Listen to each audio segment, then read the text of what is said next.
answer my question, but I was wondering if that even if it's something that's really newsworthy and could call for a news conference, if it's of a personal matter or a sensitive matter, if it's better to do it in like small, intimate interviews.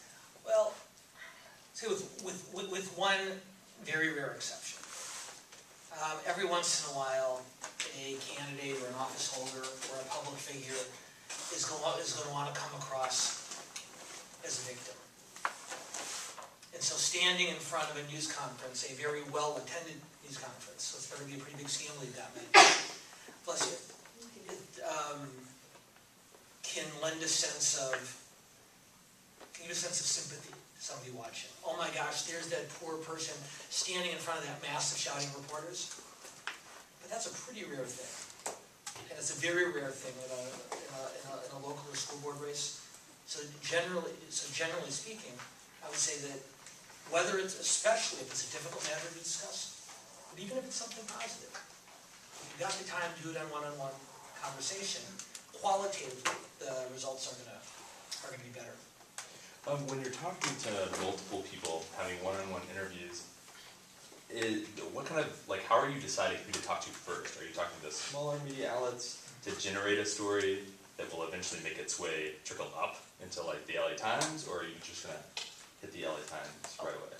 Great question. What I would say is, unless there are very unusual factors at work, you'd want to schedule them in as close proximity to each other as possible.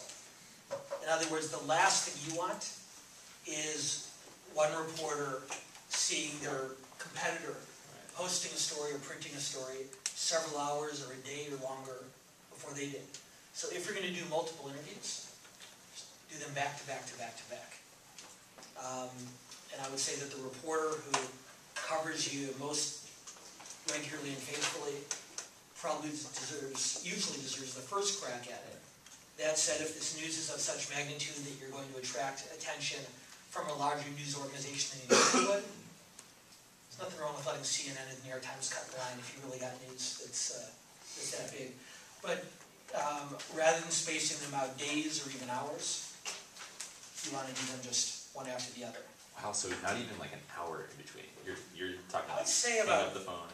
About just a few minutes in between, if for no other reason than for you to talk to that trusted advisor, right. And for him or her to say to you, hey, listen, you might want to make that point about charter schools in a slightly different way. You might want to refer to your opponent as Mr. Smith, rather than that sleazeball Smith. And so one other advantage of a series of interviews is you can offer course corrections along the way. If you say something in a news conference, it's gone and everyone's got it. But if you do a series of interviews, you can gradually improve as you go forward. I'm trying to calibrate the amount of attention that you're striving to draw as a candidate, because the two pieces of advice you've given us: one, don't cry wolves, don't talk all the time; two, don't engage in a press conference, so don't use the megaphone. And yet it seems, in a certain sense, counterintuitive, because you're trying to draw attention to yourself as a candidate. So how do you strike that balance of trying to sort of... I guess what I'm saying is pick your spots. And that's not to say don't ever have news announcements. I'm saying just be selective in doing it. Let's say, for the sake of argument, that you have 8 school principals in your community that are endorsing you. Well, if you do a different news conference with each one, the news value recedes pretty quickly. But if you can do an announcement with all 8, then that's something where the overall impact of the announcement is greater than the sum of its parts. As far as, so number one, that's a frequency question. Your second question had less to do with frequency than venue. And I guess what I'm saying is, unless you simply don't have the time as a candidate, and you really do believe that there are multiple media outlets that are interested in covering the story, the only reason to do a news conference is to save time. So I think 2 important questions, but I didn't intend for them to come across as contradictory. I think I'm just having a little bit of trouble of picturing or having like examples of what kinds of, like what parts of your message would you disseminate in press conference, like, what would be worthy of a press conference versus like printing? Are you speaking about particular points of policy, like if you said endorsements where you'd be trying to borrow credibility? You have to make an educated guess as to how many media representatives are interested in covering your announcement, whatever that announcement happens to be. I would say, generally speaking, if it's less than 3, then doing interviews rather than a news conference is the right decision, whether it's a matter of policy or an endorsement or a personal matter. And by the way, you don't have to guess. You don't have to be a candidate and a soothsayer. There's no rule. In fact, it's perfectly appropriate for you or your staffer or your volunteer to call that news media representative who you met before your campaign started and ask them. Say, hey, listen, I'm going to be announcing endorsements from a group of school principals next week. If I hold an event, would you be covering it?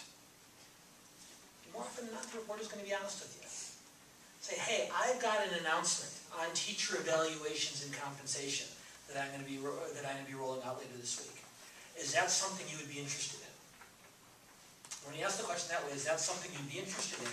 The reporter can, number one, answer in a binary way, yes, I would, or no, I wouldn't. If it's a yes, then you can zero in. Well, would you like to come over and talk about it when I make the announcement? Would you rather I just send you a paper on it? Or an email? What would you prefer? Basically, your job, this goes back to the concept again that we discussed at the beginning of the semester. We talked about the window of opportunity, the tremendous competition for the voters' attention. Well, the competition for a reporter's attention is even more tremendous. It's relatively unlikely the reporter is going to be assigned only to your campaign, which means you are competing not only with your opponent, but you're competing with every other candidate for every other office who that reporter has been assigned to. And so reporters aren't lazy. Reporters are busy. And the more you understand their needs, the more you understand what they require in order to effectively cover your campaign, the more effectively you can make that information available to them. And so one of the things you can do in that pre-campaign meeting, tell me a little bit about how you work best. Do you prefer getting information by email? Do you prefer a phone call? Do you like a text? What hours do you work? When are your deadlines? And so again, the more you understand the reporter's needs and the reporter's preferences, the more convenient that you can make it for them to cover your campaign, the more likely they are to cover your campaign. Did I share that famous Lyndon Baines Johnson quote with you early in our sessions? So, Lyndon Johnson, who I think is the best political brain of the last 50 years of American politics. Lyndon Johnson said, the second most important thing in any conversation is what I want. The second most important thing in any conversation is what I want. Now think about that. There's 2 things wrong with that statement. Number one, it's not true. The most important thing in any conversation is what I want. It doesn't matter if I'm talking to another politician, it doesn't matter if I'm talking to voters, it doesn't matter if I'm talking to a reporter. The most important thing in that conversation is what I want. But the point of the quote is, the better I understand, the more I understand what you want, the easier it is for me to convince you to do or to agree with what I want. So if I'm talking to a student, and I know how much that student loves recess, well then recess becomes an incentive, right? If I'm talking to a voter, and I know that voter is particularly interested in environmental policy, I begin the conversation by talking about environmental protection before I switch to education, because I know that it's important to them. And if I'm talking to a reporter, and I understand what his or her deadlines are, what his or her coverage preferences are, that makes it easier for them to cover my campaign. So it's not true. The most important thing in any conversation is what I want. But the better I understand what it is that you want in the conversation, the more likely I'm to get from you what I want. The second thing that's wrong with that quote, by the way, is what, Danielle? I don't remember. Okay. The second thing that's wrong with that quote is that Lyndon Johnson never said it. I made it up.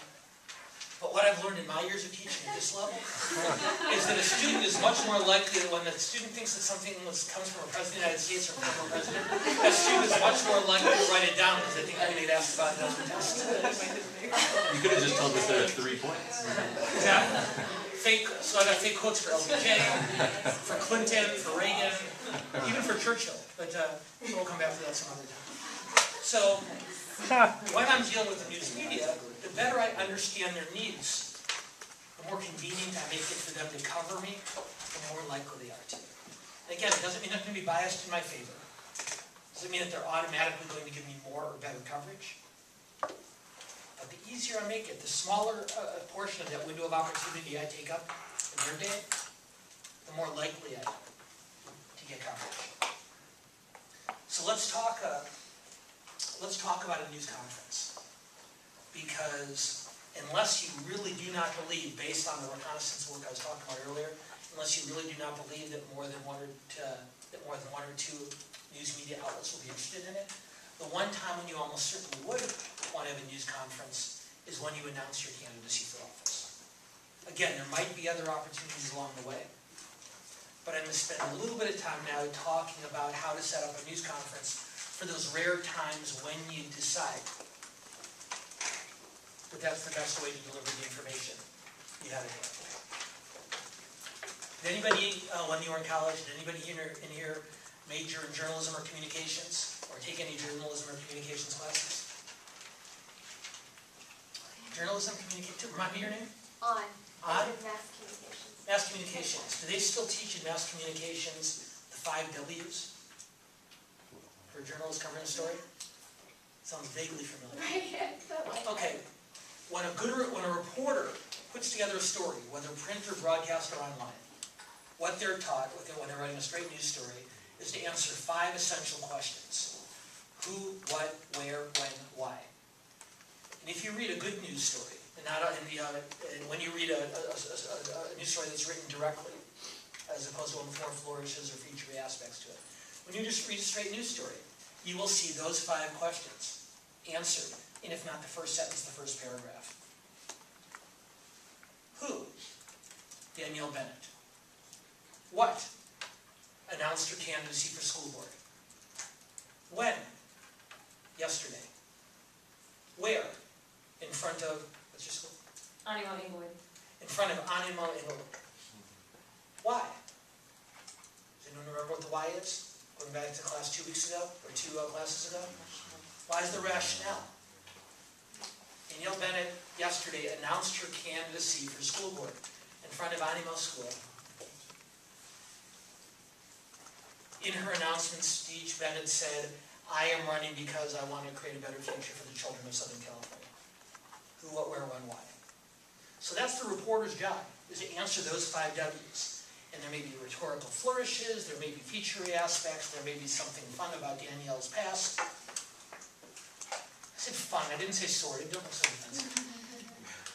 But essentially, in that story, and more likely than not, toward the front of it, a good journalist knows that he or she has to answer those 5 questions. So my job is to make it as easy as possible for reporters to cover my story. So what am I going to do?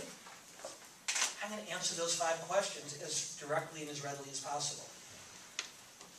And I'm going to make sure they understand in my announcement from the beginning. Who? Danielle Bennett. What is announcing her candidacy? Where, when, and why. And I want to take just a few minutes to go through those 5 W's to talk about how they work to your benefit when you're making news. Kind of in a press conference like that, does it make sense to have the event be pretty well managed in the sense of, we know when Barack speaks or Mitt speaks, there's usually a banner behind them that says jobs or freedom. Should you have a press release on chairs when reporters come, so a lot of their information, if they missed it or didn't want to try to figure out how to spell people's names, or those things are already there?